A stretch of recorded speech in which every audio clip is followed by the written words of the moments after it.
Chapter 18 हिंसा की सदा पराजय। कलिंग युद्ध की विजय यात्रा के पश्चात जब एक बौद्ध भिक्षु ने सम्राट अशोक से कहा, हे सम्राट, युद्ध में आपकी विजय नहीं पराजय हुई है, यह असत्य नहीं है। अतः आप स्वयं मेरे साथ रणभूमि में चले और अपनी आंखों से देखकर यह निर्णय करें, यह जय है या पराजय। रणभूमि की ओर जाते हुए चहू और विलाप, आर्तनाद और चित्कार का कोहरम देख सम्राट अशोक ने पूछा, ये लोग क्यों रो रहे हैं? भिक्षु ने करुण स्वर में कहा, रणभूमि में किसी का भाई, किसी का पति तो किसी का बेटा मृत्यु की गोद में सो गया है। युद्ध ने इनके घरों को उजाड़ दिया है, ये बेसहारे हो गए हैं। यह सुनकर सम्राट अशोक स्तब्ध रह गए। आगे गए तो रणभूमि में विचित्र दृश्य देखा। किसी का सिर कटा है तो किसी के पैर, किसी के शव को भेड़िया नोच रहा है तो कोई घायल पानी पानी कहकर तड़प रहा है। यह देख सम्राट कांप उठे।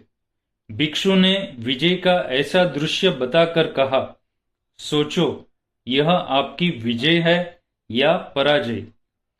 साइलेंट मैसेज यह है, हिंसा की सदा ही पराजय है और अहिंसा सदैव जयवंत है, क्योंकि हिंसा की हाहाकार पर वही जय विजय प्राप्त कर सकता है जिसके जीवन में मैत्री, दया और सहानुभूति की जयकार हो।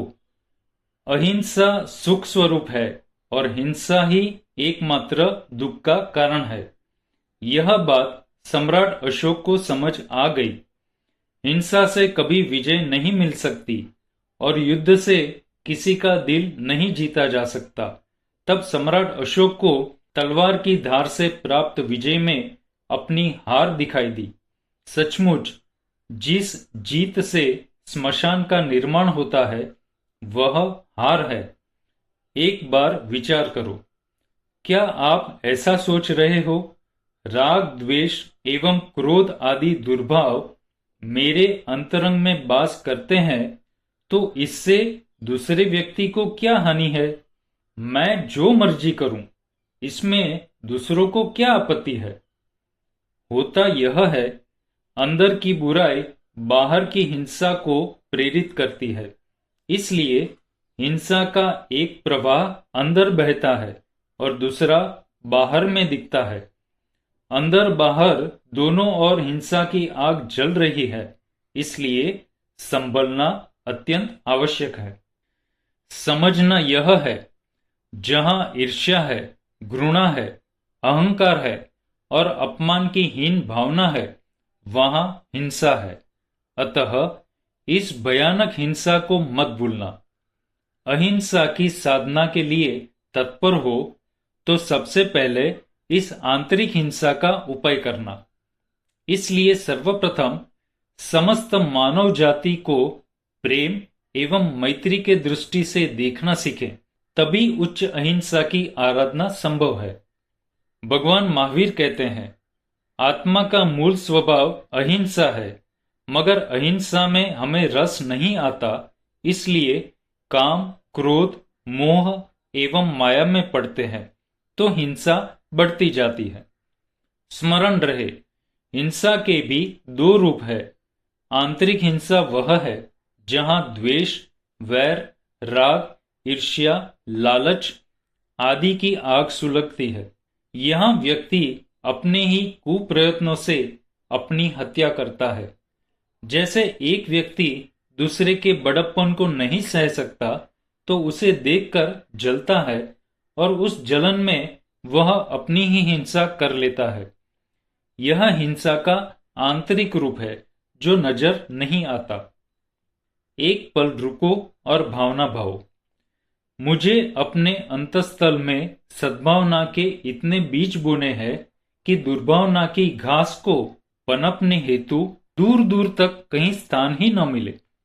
यह मत भूलना, दूषित भावना रूपी डस्टबिन को कितना भी छिपा कर रखो, मगर वातावरण तो दुर्गंधित होता ही है। इसके अलावा हिंसक भावना से भी निरंतर हिंसादि पाप तो हो ही रहे हैं। सावधान, रागादि समस्त विकार घाव की तरह है। इसे जितना दबाओगे उतनी ही उनकी दूषितता भी बढ़ेगी और बाहर में दुर्भावना की गंदगी फैलेगी। सार यह है, आंतरिक हिंसा से मुक्ति हुए बिना अहिंसा की वास्तविक आराधना नहीं हो सकती। सोचो, आज मॉडर्न जीवन शैली के कारण इंटरनेट एवं वेब के तले जो आकाश में तरंगे प्रसारित हो रही है, उसका दुष्प्रभाव पक्षियों के जीवन में सर्वत्र दृष्टिगोचर है। अतः सबके लिए सद्भावना संजोगे तो आंतरिक हिंसा पर विजय प्राप्त होगी। जियो और जीने दो। प्रतिशोध के स्थान पर प्रतिरक्षा की स्थापना करो और प्रतिहिंसा की जगह प्रकृष्ट प्रेम को बिठा दो।